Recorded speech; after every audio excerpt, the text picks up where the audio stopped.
te dve stvari postoje koje su loše. Prvo, jedna stvar je gde se kaže, kako se zove, svi ste isti.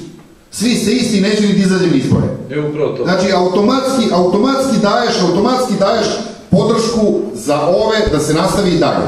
I druga priča koja jeste, kaže, posle izbora, kaže, napravite vi koaliciju pa ćete ići zajedno. Pa nećemo.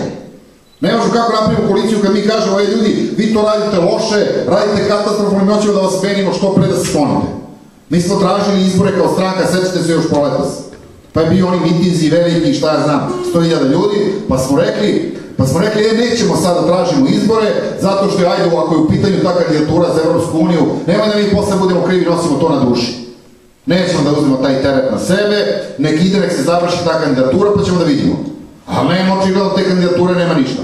Pa što sad onda, ajde, sad će poskupi struje, pa će poskupi gas, pa će da opet imamo problema, pa ćemo da uđemo u sezonu tako, pa će opet država da se zadužuje.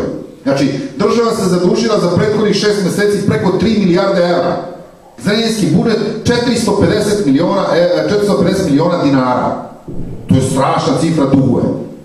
I to mesto da se uzme kad se uzme taj kredit, pa uradiš nešto kapitalno, pa napraviš tu obilaznicu, pa napraviš fabriku vode, pa za nešto da se zna, da se vidi, što će sutra donese nešto. Ne, nego će naprave, ne znam, hoće da naprave salu fiskulturnu u Aracu, kod vas ovde da ofarbaju, ne znam, školu ili šta je kod vas, 5-6 miliona, na 15 mesta će da gurnu po 5-6 miliona, ako i to bude, da zamažu oči i kaže, evo mi smo nešto radili. Pa niste radili, šta ste radili?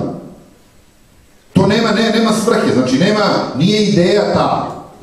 Pare ne treba se troše za to. Daj nešto što može da vrati to, što će donese veliki boljitak za ljude. Otvaraju, ne znam šta je kad tamo, ne znam ja šta otvaraju. Kod mene tamo u kraju su, i to čak i samodoprinosa mesne zajednice su popločali, ne znam, 300 metara ovoga staze Behatona, došli da otvaraju kao da su otvorili autoput Beograd-Zrenjanin. Njih 30 se pojavi svaki dan, televizije, čuda, sve to. To je samo doprinosa naših koji mi dajemo. Hvala vam još jednom.